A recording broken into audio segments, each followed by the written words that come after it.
Let's solve one beautiful math question in the easiest way. Ready? But before we start, try this question in your mind.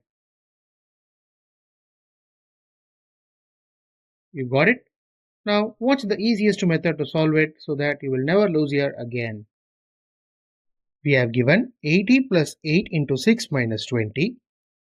Here we are going to use Bodmas rule, that is brackets, operation, division, multiplication, addition and subtraction to solve this. So as per the rule, first we are going to do multiplication. 8 into 6 becomes 48. Now the entire equation changes as 80 plus 48 minus 20. Now we are going to do addition first, then subtraction. 80 plus 48 becomes 128. 128 minus 20 is 108.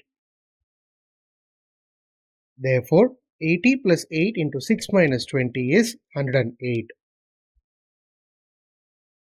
If you found this video helpful, hit a like and share it to your friends, and don't forget to subscribe my channel for more tricky problems like this. Thank you friends, we will meet in a new interesting video.